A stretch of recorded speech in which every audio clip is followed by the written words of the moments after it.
Hello friends, आपका मेरे एक और वीडियो में स्वागत है।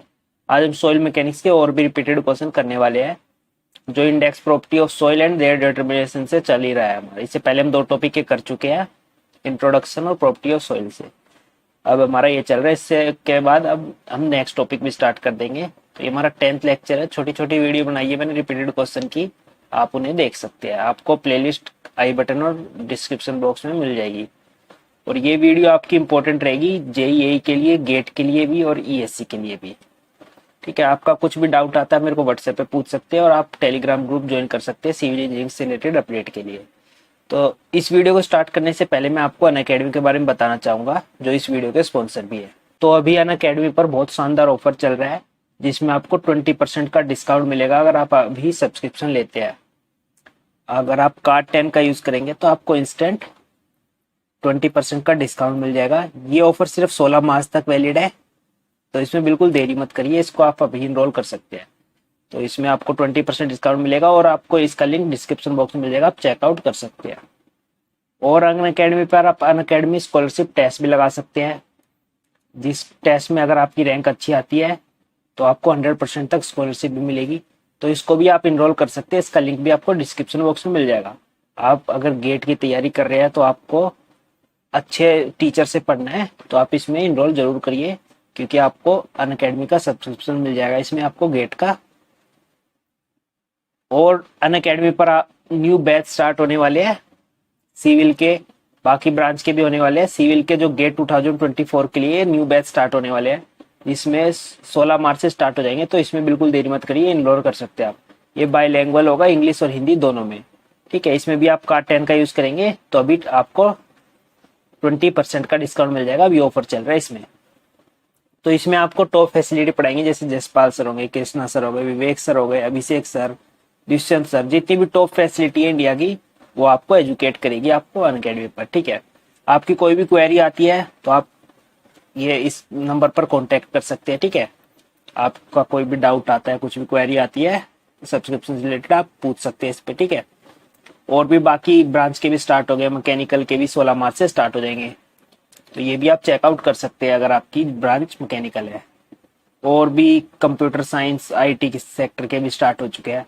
और नॉन टेक के लिए भी जो ईएससी है, प्रीलिम्स के लिए, नॉन टेक पोर्शन के लिए 2023 के लिए जो तैयारी कर रहे हैं उनके लिए भी जनरल स्टडी के बैच स्टार्ट हो गए, इसमें भी आपको टॉप फैसिलिटी पढ़ाने वाली है। तो आप ईएससी की भी तैयारी कर रहे हैं तो आप इन्हें भी ज्वाइन कर सकते हैं, ये भी बाईलैंग्वेज होंगे। ठीक है, बैच ए स्टार्ट होने में, इसमें भी आप कार्ड 10 का यूज करेंगे तो आपको इंस्टेंट 20% का मिल जाएगा। अभी ऑफर चल रहा है इसमें तो।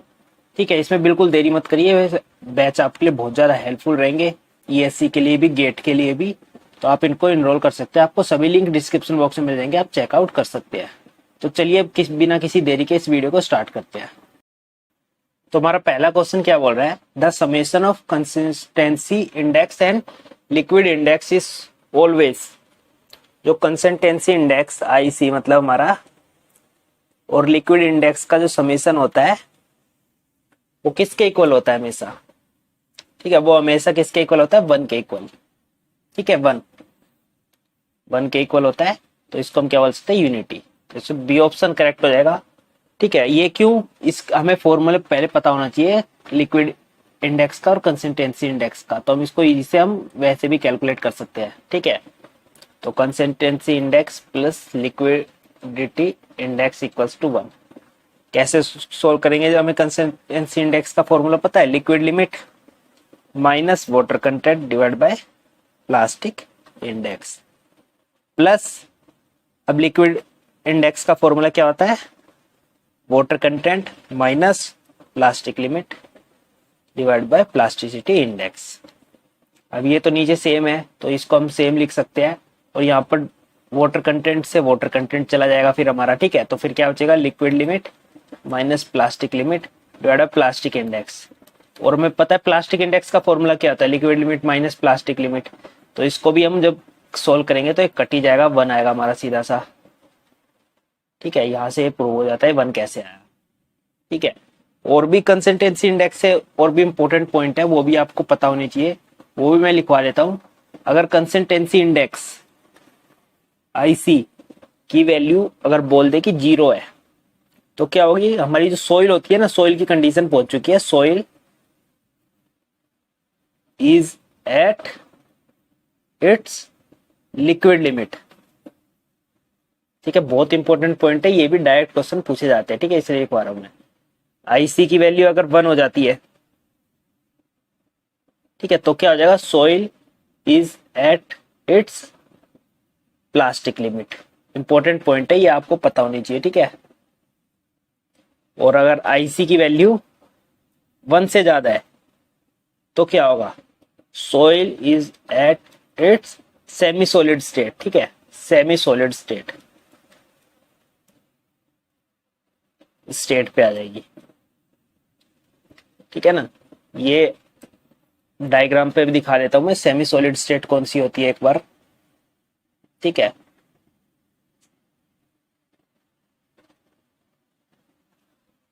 अगर सोइल लिक्विड लिमिट पे आ चुकी है तो मतलब क्या हो चुका है, आईसी की वैल्यू 1 हो चुकी है, आईसी की वैल्यू 0 हो चुकी है, तो वो कहां पर आ चुकी है, soil is at liquid limit. ठीक है, यहां पर आ चुकी है सोइल। और अगर प्लास्टिक यहां पर अभी सोइल है, इस कंडीशन पर है, तो क्या बोलेंगे, आईसी की वैल्यू क्या है, 1। ठीक है, इंपॉर्टेंट चीज है। और अगर सेमी सॉलिड स्टेट के अंदर है तो क्या आईसी की वैल्यू ग्रेटर देन 1। ठीक है, ये हमें पता होना चाहिए।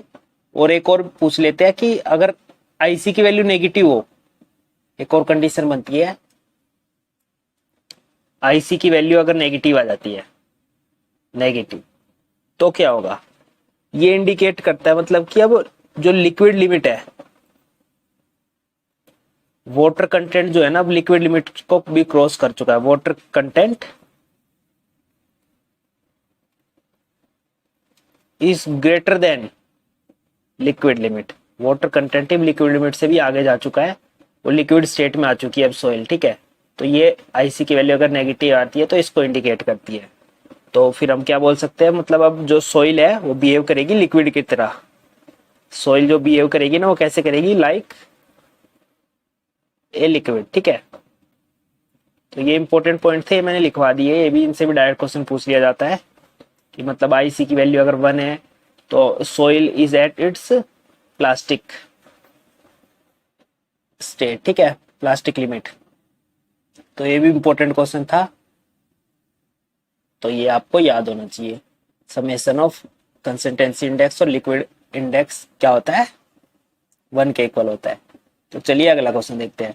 विच of the soil possess zero plasticity index. तो जीरो प्लास्टिसिटी इंडेक्स इस टाइप के क्वेश्चन हम पहले भी कर चुके हैं। तो वो कौन सी सोइल होती है, क्ले नहीं होती, इसमें सबसे ज्यादा प्लास्टिसिटी होती है। ठीक है, क्ले, सिल्ट, इसमें भी प्लास्टिसिटी होती है, और सिल्ट में भी प्लास्टिसिटी होती है। जो हमारी सैंड होती है ना, उसमें जीरो प्लास्टिसिटी हम बोल सकते हैं। ठीक है, अगर प्योर सैंड है तो हम उसमें बोल सकते हैं उसमें जीरो प्लास्टिसिटी। तो इसमें सी ऑप्शन करेक्ट हो जाएगा। प्लास्टिसिटी में बता लेता हूँ किसकी जीरो जीरो हो सकती है, किसकी नहीं हो सकती। ठीक है, ग्रेवल या सैंड अगर प्योर है तो उसमें जीरो प्लास्टिसिटी हो सकती है। ठीक है, इसलिए बोल देते हैं हम नॉन प्लास्टिक, जीरो प्लास्टिसिटी। ठीक है, जीरो ये है प्लास्टिसिटी इंडेक्स। प्लास्टिसिटी इंडेक्स इसमें जीरो हो सकती है। ठीक है, सैंड के केस में। सैंड के केस में स्लाइट प्लास्टिसिटी भी हो सकती है, जब उसमें या तो प्योर ना हो पूरी तरह से सैंड, तो उसमें स्लाइटली प्लास्टिसिटी हो सकती है। तो इसमें 1 to 5 की रेंज में भी आ सकती है। और जो सिल्ट होती है उसमें प्लास्टिसिटी जरूर होगी, थोड़ी होगी पर होगी जरूर। ठीक है, लोअर मीडियम की कंडीशन सिल्ट में आ जाती है। और हाई जो प्लास्टिसिटी होती है, हाईली प्लास्टिक, तो वो किस में आ जाती है, वो आ जाती है क्ले की कंडीशन में। ठीक है, ये भी बहुत इंपॉर्टेंट है, पहले भी कर चुके हैं, आप पहले की वीडियो चेकआउट कर सकते हैं, उसमें हमने अच्छे से इसको डिटेल में किया हुआ है।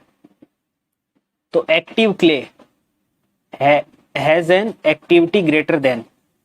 एक्टिव क्ले की जो एक्टिविटी होती है वो किससे ज्यादा होती है, इसका भी हम टेबल अच्छे से देख चुके हैं।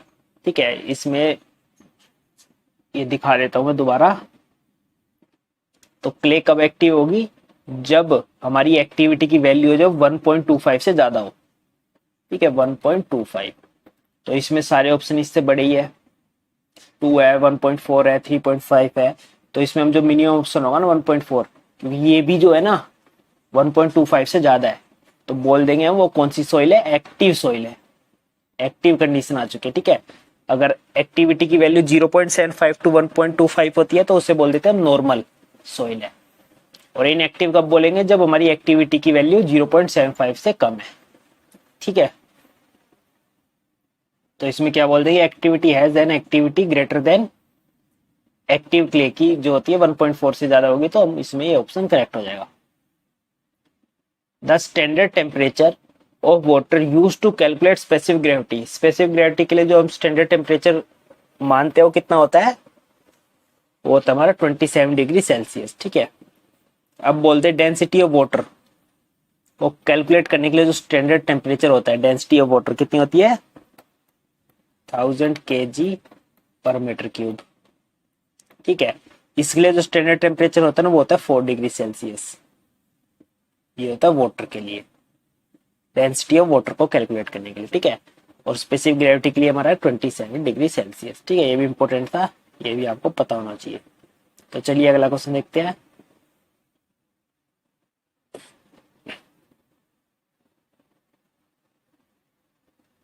The minimum water content at which the soil just begin to crumble when roll into thread of 3 mm diameter is known as, मतलब कब वो, जब हम उसको रोल्ड करेंगे, मतलब क्ले को लेंगे और उसको रोल्ड करना स्टार्ट करेंगे सोइल को, तो वो कब 3 mm के डायमीटर पे क्रम्बल होनी स्टार्ट हो जाएगी, तो कौन सी होती है, प्लास्टिक लिमिट होती है हमारी। ठीक है, तो ये भी आपको पता होना चाहिए, प्लास्टिक लिमिट पे जब पहुंच जाएगी तो वो क्रम्बल होना स्टार्ट होने लग जाती है। ठीक है, प्लास्टिक लिमिट की डेफिनेशन ये है। ठीक है हमारी, तो चलिए अगला क्वेश्चन देखते हैं। Plasticity index, plasticity index is obtain as the difference between, simple question है, प्लास्टिसिटी इंडेक्स का फॉर्मूला पूछा। प्लास्टिसिटी इंडेक्स क्या होता है, ये हमारा होता है liquid limit minus plastic limit. ठीक है, liquid limit minus plastic limit, ये ऑप्शन करेक्ट हो जाएगा। तो चलिए अगला क्वेश्चन देखते हैं। ये भी रिपीटेड है इसलिए मैं दोबारा लिख दिया, ये बहुत पूछे जाते हैं, सिंपल क्वेश्चन ज्यादा पूछे जाते हैं, तो आपको पहले सिंपल क्वेश्चन जो है, सिंपल फॉर्मूले वो सारे आपको याद होने चाहिए। तो ये भी important question, the property of regaining a part of strength after disturbance of remold clay sample is known as, या फिर इसको the property of clay by virtue of which they regain if left alone for a time a part of the strength loss due to remolding at unaltered moisture content is known as, ये कौन सी property होती है, मतलब soil को हमने पहले remould किया, हमारे पास सॉइल थी उसको रिमोल्ड किया, मतलब उसमें जैसे हमने पाइल डाल दी, पाइल फाउंडेशन डाल दी, रिमोल्ड हो गई, तो सॉइल क्या हो गई, डिस्टर्ब हो गई।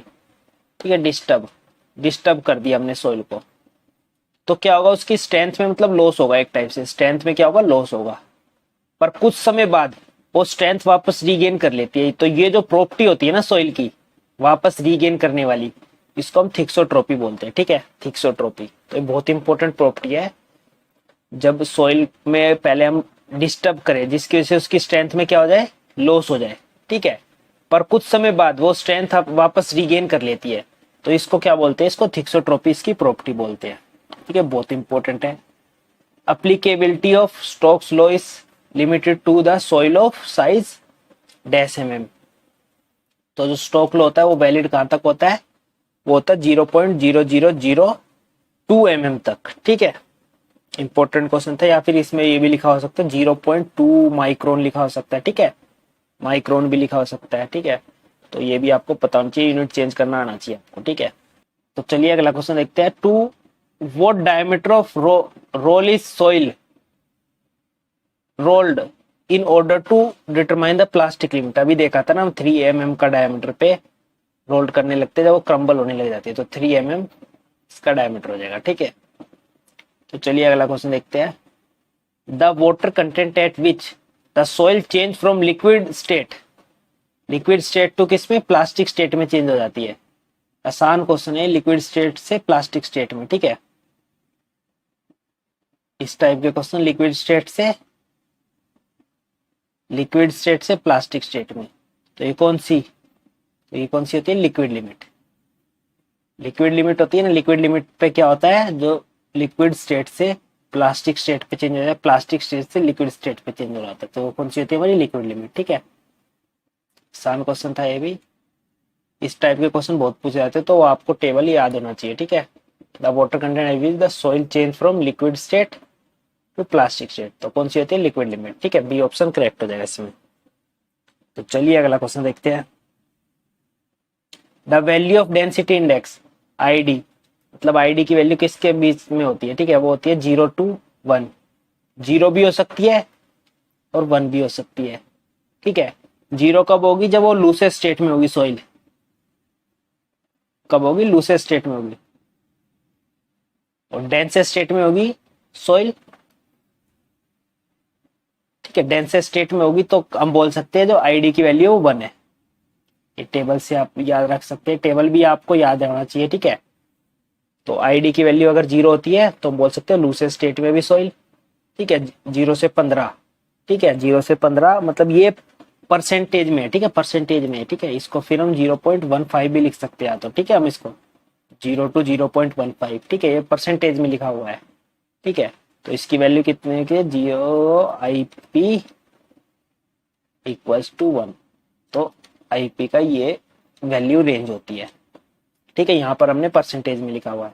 तो वेरी लोस सॉइल के लिए होता है। लोस सॉइल का बहुत ज्यादा पूछा जाने वाला क्वेश्चन है, 15 से 35 के बीच में होता है। 35 से 65 हो गया हमारा मीडियम डेंस सॉइल के लिए, ठीक है। और हमारा डेंस, वेरी डेंस और डेंसेस्ट हो जाता है हमारा, अगर 1 हो जाता है तो हम बोल सकते हैं डेंसेस्ट स्टेट में अभी सॉइल, ठीक है। तो वेरी डेंस के लिए 85 to 100, तो ये भी आपको याद होना चाहिए, बहुत इंपॉर्टेंट क्वेश्चन है, ये भी बहुत ज्यादा पूछा जाता है। तो चलिए अगला क्वेश्चन देखते हैं। इन हाइड्रोमीटर एनालिसिस, हाइड्रोमीटर का टेस्ट भी हमें करना है अभी। Hydrometer analysis for a soil mass, तो इसमें both meniscus correction and dispersing agent correction are additive, मतलब इसमें हमें पहले पता होना चाहिए कौन सी करेक्शन। तो हम इसको, सिंपल है, बहुत सिंपल क्वेश्चन पूछा हुआ है, तो हमें पता होना चाहिए। इसमें जो होती है ना मिनिस्कस करेक्शन, मिनिस्कस करेक्शन जो होती है ना वो हमेशा क्या होती है, पॉजिटिव होती है। इसको टेस्ट में हम अच्छे से करेंगे। मिनिस्कस देख ऐसे होता है हमारा हाइड्रोमीटर में, उसमें जो पानी होता है ना वो थोड़ा सा वो ऐसे दिखता है, मतलब मिनिस्कस करेक्शन ये होती है, मतलब अपनी हाइट से थोड़ा ऊपर दिखाई देता है। पॉजिटिव इसलिए होती है क्योंकि नीचे को साइड होती है ना रीडिंग इंक्रीज होती है, हमारी एक्चुअल पानी की रेंज ये होती है, तो नीचे की साइड इंक्रीज होती है, तो हमें इसको पॉजिटिव करना होता है, इसको ऐड करना होता है, ठीक है। तो अच्छे से करेंगे हम तब। अभी बता देता हूँ, मिनिस्कस करेक्शन सिर्फ पॉजिटिव होती है, और हमारी दूसरी करेक्शन कौन सी होगी, टेम्परेचर करेक्शन और होती है, ठीक है। टेम्परेचर करेक्शन में अगर टेम्परेचर जो 27 डिग्री सेल्सियस से ज्यादा है तो पॉजिटिव होगी ये हमारी करेक्शन, ठीक है, हाइड्रोमीटर टेस्ट में, ठीक है, हाइड्रोमीटर में। और टेम्परेचर अगर 27 डिग्री से कम है तो नेगेटिव होगी, ठीक है। और एक और होती है हमारी डिस्पर्जन। 3 टाइप की करेक्शन होती है हमारी, लास्ट होती है डिस्पर्जिंग करेक्शन, ठीक है। डिस्पर्जिंग करेक्शन हमेशा नेगेटिव होती है, डिस्पर्जिंग करेक्शन, ठीक है, हमेशा क्या होती है, नेगेटिव होती है। इनको अच्छे से डिटेल में हम डिस्कस करेंगे जब हाइड्रोमीटर का टेस्ट करेंगे। अभी यही इनसे डायरेक्ट क्वेश्चन तो यहीं से पूछा जाता है, तो आप इनको सबको तो याद रखना ही रखना है, ठीक है। यही डायरेक्ट बहुत क्वेश्चन पूछे जाते हैं इनसे, करेक्शन से। तो इसमें सही आंसर कौन सा हो जाएगा, मिनिस्कस करेक्शन इज एडिटिव, हमेशा एडिटिव होती है। And dispersing agent correction is subtractive, तो इसमें यही ऑप्शन करेक्ट होगा, बाकी कोई भी मैच नहीं कर रहा। Mixing correction, both meniscus correction and dispersing correction, ये भी गलत है, ये भी गलत है। और लास्ट क्या, meniscus correction subtract, meniscus positive होती है, तो ये भी गलत है। तो इसमें सी ऑप्शन करेक्ट हो जाएगा, ठीक है। तो चलिए अगला क्वेश्चन देखते हैं। The effective size of particle of soil is denoted by, तो इफेक्टिव साइज को हम किससे डिनोट करते हैं, इफेक्टिव साइज को एक और नाम से बोलते हैं इफेक्टिव डायमीटर, इफेक्टिव डायमीटर, ठीक है। कुछ भी पूछ सकते हैं आपसे। Effective diameter of particle of soil is denoted by, तो किससे करते हैं, D10 से, ठीक है। ये आपको याद होना चाहिए, इंपॉर्टेंट है। तो चलिए इस वीडियो का लास्ट क्वेश्चन देखते हैं, इसके बाद वीडियो खत्म करेंगे।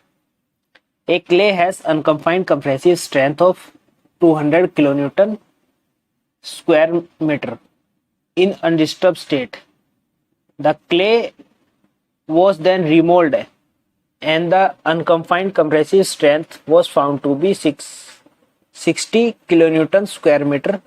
The sensitivity of this clay, हमें सिंपल अगर सेंसिटिविटी का फॉर्मूला पता है तो हम इस क्वेश्चन को बड़ी आसानी से कर सकते हैं। इसका क्या होता है, unconfined compressive strength of undisturbed soil, ठीक है, इसको ऐसे डिनोट करते हैं, divided by unconfined compressive strength of remoulded clay.